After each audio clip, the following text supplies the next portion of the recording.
Hello students, कैसे हैं आप सभी। आशा करते हैं आप सभी अच्छे होंगे और अपने पढ़ाई को बहुत अच्छे से प्रैक्टिस कर रहे होंगे, लर्न कर रहे होंगे। A very very warm welcome to this channel. आज हम आप लोगों से कुछ न्यूमेरिकल डिस्कस करेंगे क्योंकि लास्ट क्लास में हमने पावर और वर्क के बारे में डिस्कस किया था। तो आप लोगों ने क्या जो थ्योरी जो कैलकुलेशंस इतना कुछ हम कराए, अब उसका न्यूमेरिकल्स कैसा आता है, तो खाली आज हम लोग वर्क और पावर के न्यूमेरिकल्स को डिस्कस करेंगे क्योंकि एनर्जी का थ्योरेटिकल क्लास अभी भी बाकी है, तो वो क्लासेस बहुत जल्दी आप लोगों को देखने को मिलेगा इस चैनल पे। ओके, आप सभी से एक रिक्वेस्ट है, यदि आपको क्लास अच्छा लग रहा है और यदि आपके लिए ये क्लास यूजफुल है तो एक लाइक शेयर और सब्सक्राइब कीजिए जिससे और भी बच्चे इससे जुड़ सके और भरपूर लाभ उठा सके। आज का जो क्वेश्चन है वो बेसिकली हम लोग का वर्क और पावर से ही रिलेटेड है। तो आपको इसमें क्या करना है, आपको सबसे पहले आपको सामने आपके स्क्रीन में दिख रहा होगा कीज फॉर्मूलाज करके लिखा हुआ है। तो ये जो कीज फॉर्मूला है इसमें हम लोग को अभी फिलहाल दो फॉर्मूला जान के रखना है। यहाँ पे टोटल 4 फॉर्मूला दिए हैं हम, क्योंकि अभी हम लोग एनर्जी नहीं पढ़े हैं तो हम लोग को ये दो फॉर्मूला जान के रखना है। तो पहला फॉर्मूला है work done equal to F S cos theta, यानी force into displacement into cos theta. ये क्लास में भी हम लोग डिस्कस किए हैं। और पावर का मतलब होता है वर्क बाई टाइम, जिसको हम लोग डब्ल्यू बाई टी बोले हैं। ठीक है, यहां तक आशा करते हैं कि आप लोगों को क्लियर है। अब हम लोग आगे बढ़ते हैं। आज आप लोगों को हो सकता है कि मुझे ना दिखाई दे रहा हो, क्योंकि आज थोड़ा मेरा हेल्थ ठीक नहीं है, इसी वजह से हम सोचे कि आप लोगों को इतना सम्स कराए हैं, इतना थ्योरी पढ़ा है, तो कुछ सम्स डिस्कस कर देते हैं। इसीलिए हमने ही ये पीडीएफ बनाया था आप लोगों के लिए। हम सोचे थे कि ये क्लास में डिस्कस करेंगे, लेकिन नहीं हो पाया, तो स्क्रीन रिकॉर्डिंग करके हम आप लोगों के साथ ये शेयर कर रहे हैं और हम आप लोगों को पूरे समझाते हुए जा रहे हैं। यहाँ पर दोनों वर्जन में आपको क्वेश्चन देखने को मिलेगा, एक इंग्लिश वर्जन और हिंदी वर्जन दोनों, तो किसी को कोई दिक्कत नहीं है। ठीक है, हम क्वेश्चन डिक्टेट कर रहे हैं, आप लोग समझिए क्या बोला है क्वेश्चन में। बोला गया है under the action of 5 Newton force, under the action of 5 Newton force an object is displaced bye 1 centimetre in the direction of the force.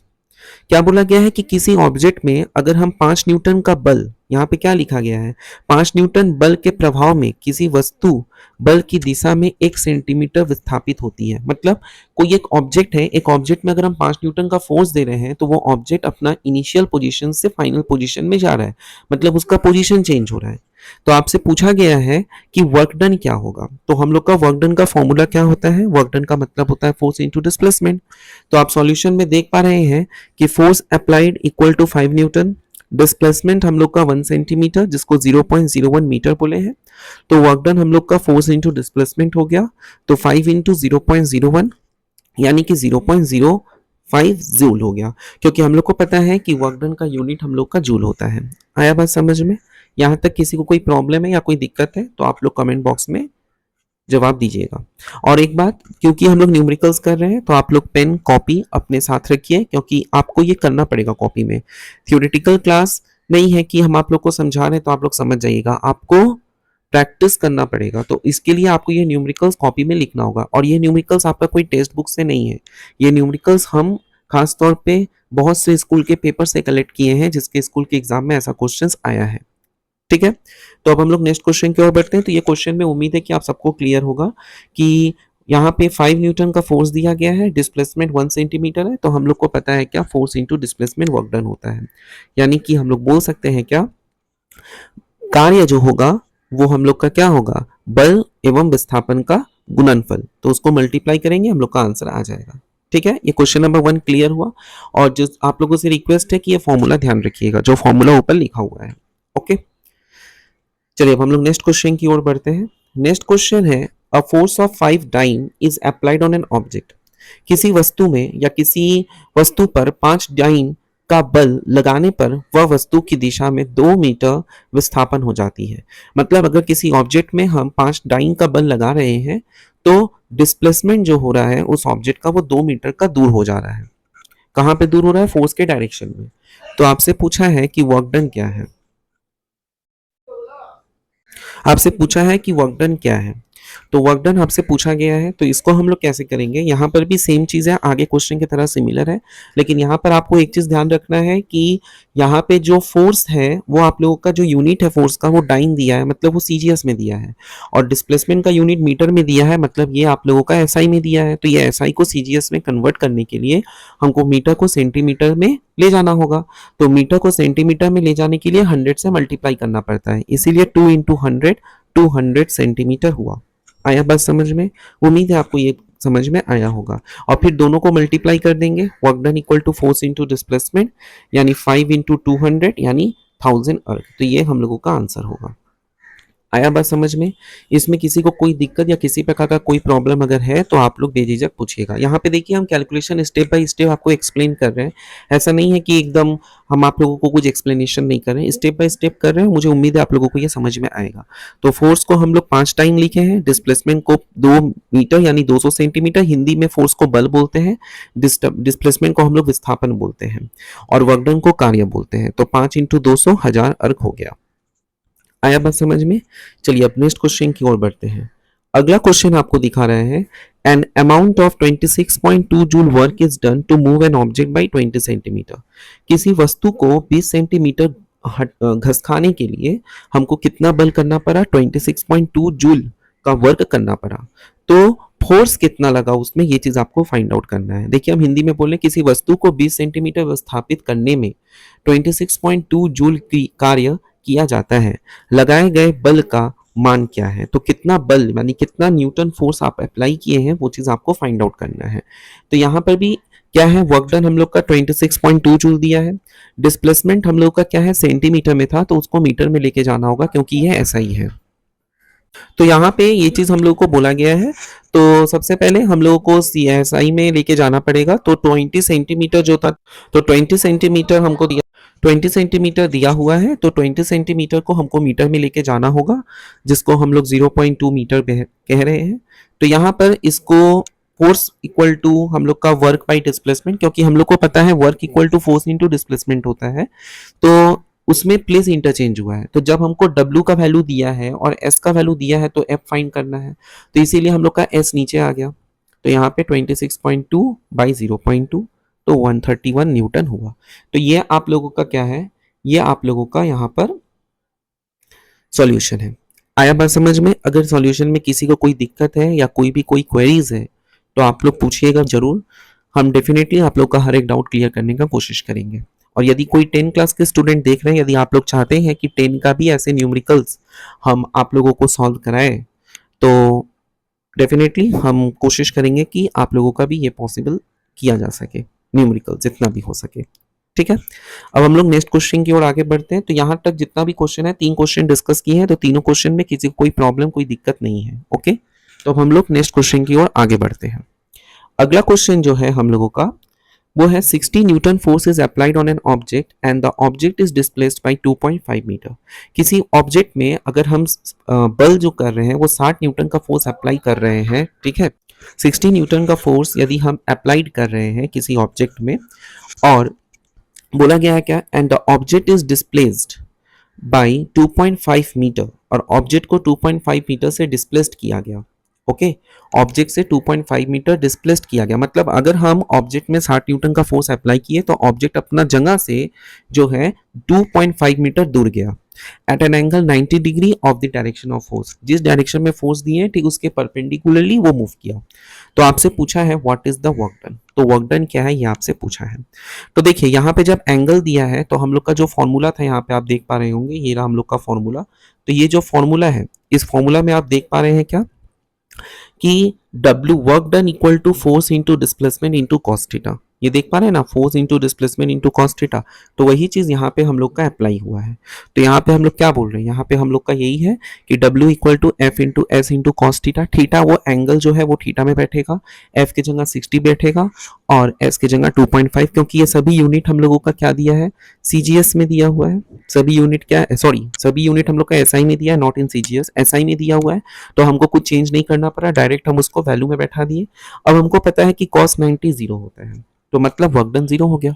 तो कोई भी एक ऑब्जेक्ट में अगर हम फोर्स अप्लाई करते हैं और ऑब्जेक्ट का मूवमेंट अगर परपेंडिकुलर होता है तो डेफिनेटली वो वर्क डन जीरो के करीब होता है, मतलब नो वर्क होता है, जो हम आप लोगों को थ्योरी में बताए हैं, मतलब वर्क डन का वैल्यू जीरो आएगा। आया बात समझ में?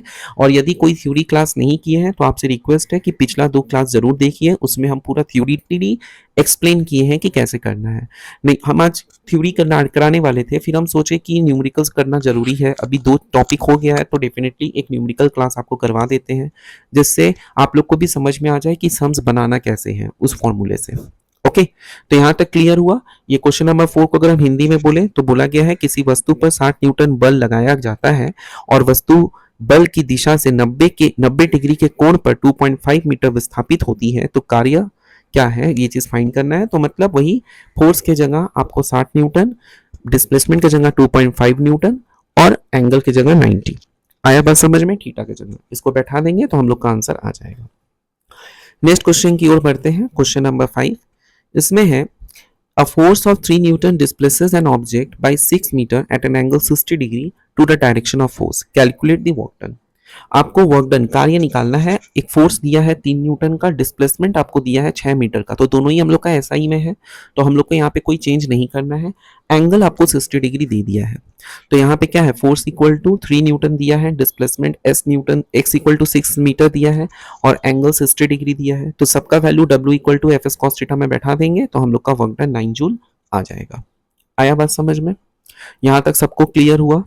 ओके, अब नेक्स्ट क्वेश्चन की ओर बढ़ते हैं। हिंदी मीडियम वाले को अगर कोई दिक्कत हो रहा हो तो बोलिएगा जरूर, इसीलिए हम हिंदी में क्वेश्चन लिख दिए हैं कि आप लोगों को दिक्कत ना हो, ठीक है।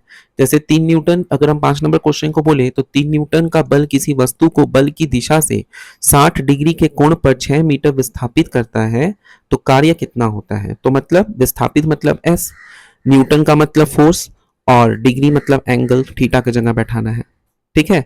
अच्छा, अब यहाँ पे बच्चे cos 60 डिग्री का वैल्यू आप लोग को पता नहीं है, आप याद रखिएगा, ठीक है। cos 60 का वैल्यू होता है 0.5। ऐसे बेसिकली आपका एग्जाम में 0, 180 और 90 का ही देगा, लेकिन बाई चांस अगर आपको दे दिया cos 60 तो क्लास 9 में क्यों, क्योंकि आप लोग का ट्रिग्नोमेट्री है नहीं, तो cos 60 या cos 30 का वैल्यू आप लोग को दे देगा कि क्या होता है। जैसे cos 60 का हाफ होता है, इस क्वेश्चन में हम दिए नहीं है लेकिन बेसिकली दिया रहेगा अगर ऐसा क्वेश्चन आता है तो।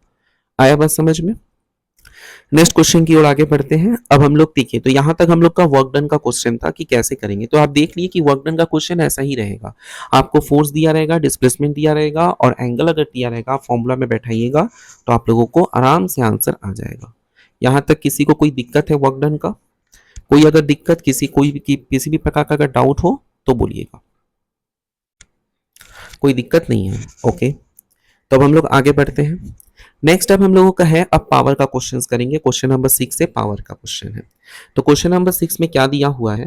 क्वेश्चन नंबर 6 में दिया हुआ है क्या, अ machine can do 1200 joule of work in 1 minute, what is the power of the machine. देखो यहाँ पे वर्क तो दिया है 1200 जूल, लेकिन 1 मिनट दिया है, मिनट को हमको क्या करना होगा, सेकंड में चेंज करना होगा, तो 60 हो गया। 1 मिनट इक्वल टू 60 सेकेंड, और वर्क के जगह पे 1200 जूल दिया है, पावर निकालना है, तो पावर यानी शक्ति आपको निकालना है, मशीन की शक्ति क्या है, तो पावर का फॉर्मूला होता है वर्क बाई टाइम, तो इसीलिए यहाँ पे W बाई टी, तो W बाई टी जो है, W की जगह 1200 और T की जगह 60, इसको डिवाइड दे देंगे तो 20 आया वॉट। ये 20 W मतलब क्या हुआ, वॉट, ठीक है, वॉट इसका यूनिट है, तो 20 वॉट हम लोगों का आंसर हुआ। आया बात समझ में? वर्क दिया था 1200 जूल, टाइम दिया था 60 सेकेंड्स, तो यहाँ पे वर्क बाई टाइम 1200 बाई 60 कर दिए तो 20 वॉट आ गया। आया बात समझ में? नेक्स्ट है क्वेश्चन नंबर 7। क्वेश्चन नंबर 7 में है, एन इलेक्ट्रिक आयरन, एक इलेक्ट्रिक आयरन है जो कि 500 वॉट का है, power is used for 2 hours, 2 घंटों के लिए ये इलेक्ट्रिक आयरन को मतलब कि चालू रखा गया, 500 वॉट पावर का था। What is the total amount of electricity consumed, तो कितना इलेक्ट्रिक एनर्जी कंज्यूम्ड हुआ ये निकालना है। तो एनर्जी, इलेक्ट्रिक एनर्जी का मतलब वर्क डन ही आपसे पूछा है। तो पावर मतलब 500 वाट दिया है, टाइम 2 आवर्स को हम लोग सेकेंड्स में चेंज करेंगे, तो 2 इंटू 3600 करेंगे, क्योंकि 1 घंटे में कितना मिनट होता है, 60 मिनट, और 1 मिनट में 60 सेकेंड, तो 1 घंटे में 3600 सेकेंड्स, तो 2 घंटे में क्या होगा, 2 इंटू 3600 यानी 7200, जो आप यहाँ पे देख पा रहे हैं, ठीक है, यहाँ पे आप देख पा रहे होंगे। ओके, अब यहाँ पे क्या है, एनर्जी कंज्यूम्ड, कितना एनर्जी लिया गया, तो W equals to P into T, work into power into time, तो पावर है 500 और टाइम है 7200 यानी 36 into 10 to the power 5, 36 into 10⁵ जो है इतना आपका वर्क डन हुआ है। आया बात समझ में? इतना वर्क डन हुआ है। क्लियर हुआ यहाँ तक? ओके। नेक्स्ट क्वेश्चन है a boy of mass 50 kg climbs up 20 steps of a staircase in 5 seconds. क्या बोला गया है? एक बच्चा जो कि 50 kg का है वो वो सीढ़ी में 20 स्टेप्स ऊपर चढ़ा, मतलब वो सीढ़ी से 20 स्टेप ऊपर चढ़ा, मतलब 20 कदम से सीढ़ी ऊपर चढ़ा, 5 सेकंड उसको लगा। अगर हर एक स्टेप का, हर एक सीढ़ी का हाइट दिया गया है, हर एक सीढ़ी का हाइट दिया गया है 30 सेंटीमीटर, तो पावर कितना है? यहाँ पर जी का वैल्यू दिया है ग्रेविटी का 9.8 मीटर पर सेकेंड स्क्वायर। ये है तुम्हारा एक्सीलरेशन ड्यू टू ग्रेविटी। तो यहाँ पे मास ऑफ द बॉय कितना है? 50 kg। हाइट दिया है आपका यहाँ पर 20, हाइट आपको यहाँ पे दिया है 30 सेंटीमीटर। तो कितने सारे सीढ़ियाँ थी? 20 सीढ़ी थी, तो 20 इंटू 30 करेंगे, क्योंकि एक सीढ़ी का हाइट दिया है। ईच सीढ़ी मतलब यहाँ पे क्या लिखा है क्वेश्चन में? यदि प्रत्येक सीढ़ी की ऊंचाई, प्रत्येक सीढ़ी मतलब एक एक सीढ़ी का ऊंचाई 30 सेंटीमीटर है, तो 20 सीढ़ी का ऊंचाई कितना होगा? 600 सेंटीमीटर। और सेंटीमीटर से हम लोग क्या कर देंगे?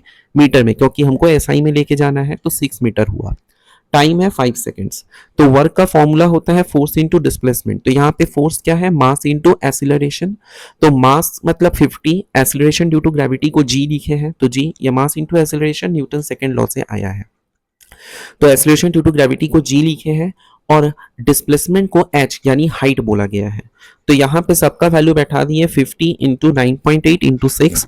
तो हम लोग को कैलकुलेट करेंगे तो 2940 आएगा। ये क्वेश्चन थोड़ा इंपॉर्टेंट है। ओके। पावर को हम लोग W बाई टी फॉर्मूला जानते हैं, तो W बाई टी मतलब 2940 बाई टी। टी मतलब यहाँ पे आपका कितना है? 5 सेकेंड। डिवाइड देंगे तो 588 वॉट। तो ये हम लोग का आंसर आएगा। तो 588 वॉट जो है ये हम लोग का आंसर है। ओके। नेक्स्ट क्वेश्चन की ओर आगे बढ़ते हैं। अगर किसी को कोई डाउट हो, कोई क्वेरीज हो, तो बेझिझक आप कमेंट बॉक्स में मैसेज कीजिएगा, हम पूरा कोशिश करेंगे उसको सॉल्व आउट करने का।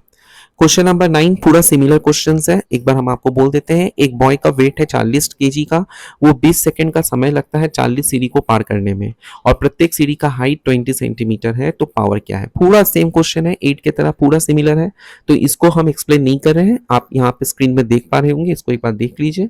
आप पॉज करके भी देख सकते हैं, स्क्रीन पॉज करके इसको देख लीजिए कैसे सॉल्व किया। पूरा पिछला क्वेश्चन की तरह सिमिलर है। ओके, चलिए अब हम लोग लास्ट क्वेश्चन आज का करेंगे, क्वेश्चन नंबर 10।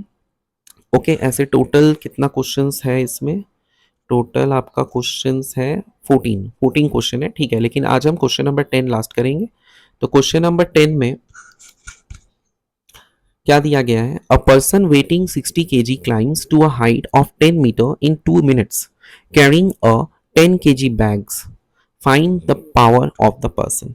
यहाँ पे बोला गया है क्या? एक पर्सन का वेट है 60 kg का और वो 10 kg का बैग उठाया हुआ है, तो टोटल kg कितना हुआ? टोटल मास हो गया 70 kg। एक तो वो खुद 60 kg का और फिर 10 kg का सामान लिया हुआ है, तो मतलब वो 70 kg हुआ। हाइट यहाँ पर 10 मीटर है, तो टाइम 10 मीटर रखेंगे। टाइम 2 मिनट्स था, तो उसको सेकंड में ले गए, तो 120 सेकंड्स हो गया। पावर का मतलब वर्क बाई टाइम होता है। वर्क का मतलब फोर्स इंटू डिस्प्लेसमेंट, और फोर्स का मतलब मास इंटू ग्रेविटी। तो यहाँ पर मास कितना हुआ? 70। ग्रेविटी आपका कुछ नहीं दिया है, तो 9.8 ही कंसिडर होगा। ग्रेविटी 9.8। हाइट आपका दिया है यहाँ पर 10 मीटर, तो 10 ही हुआ, डिवाइडेड बाई टाइम। टाइम मतलब 120 सेकेंड्स। इसको कैलकुलेट करेंगे तो आएगा 57.17 वॉट। ओके, ये हम लोगों का आंसर होगा। तो आज का क्लास हम लोग यहीं तक रखते हैं। आशा करते हैं कि आज जो हम 10 सम्स यहाँ पर एक्सप्लेन किए हैं, ये 10 सम्स आपको समझ में आ गया होगा, 10 सम्स में कोई डाउट नहीं होगा। तो अगर आपको क्लास अच्छा लग रहा है तो लाइक शेयर सब्सक्राइब कीजिए। क्लास के बारे में कोई भी कुछ अगर आपसे पूछना हो या कोई क्वेरीज हो तो डिस्क्रिप्शन बॉक्स में फ़ोन नंबर दिया गया है, उसमें आप व्हाट्सएप कीजिएगा। हम टीम को बोलेंगे कि जितना पॉसिबल हो सके आपसे जुड़ सकें और आपके हर एक परेशानियों को सॉल्व आउट किया जा सके। ओके, तब तक के लिए आप लोग स्वस्थ रहिए, अच्छे से रहिए, और हम तो आप लोगों के साथ हैं ही। बस एक लाइक शेयर और सब्सक्राइब कीजिएगा। आप जहाँ पे भी जिस स्कूल में भी पढ़ते हैं, जो मैसेज आप कीजिएगा व्हाट्सएप में, तो पहले अपना नाम, कौन से स्कूल में पढ़ते हैं, कौन से क्लास में है और कौन से डिस्ट्रिक्ट में आप हैं, ये सब आप मेंशन कीजिएगा। और उसके बाद आपका क्या क्वेश्चन है वो भी क्वेश्चन लिखिएगा, जिससे हम आपका हर एक चीज़ का सटीक जानकारी दे सकें। तब तक के लिए आप स्वस्थ रहिए। आज का सेशन यहीं पे खत्म होता है। नेक्स्ट सेशन में हम लोग पढ़ेंगे एनर्जी का थ्योरी। तो हमको भी बहुत इंटरेस्टिंग है एनर्जी का थ्योरी एक्सप्लेन करने में। हम आज एनर्जी ही कराते लेकिन सोचे कि न्यूमेरिकल्स करा दें, इसके बाद एनर्जी जब करेंगे तो फिर एक न्यूमेरिकल्स का वीडियो होगा। तो तब तक के लिए स्वस्थ रहिए, अच्छे से रहिए, अपने पढ़ाई को अच्छे से कीजिए, प्रैक्टिस कीजिए और अपने लाइफ को सक्सेस कीजिए। Thank you very much. Keep watching our YouTube channel Vidyarthi academy. Like share और सब्सक्राइब जरूर कीजिएगा और जितना पॉसिबल हो सके अपने फ्रेंड से जुड़िए। और हाँ, पोस्टिंग स्टार्ट हो चुका है हमारे यूट्यूब चैनल पे। वहाँ पे एमसीक्यूज आप लोगों के लिए दिया गया है और भी एमसीक्यू पोस्ट होगा कुछ ही दिनों में या कुछ ही घंटों में, तो उसको भी आप लोग आंसर कीजिएगा। Thank you very much. Keep watching our YouTube channel और लाइक शेयर और सब्सक्राइब जरूर कीजिएगा। धन्यवाद।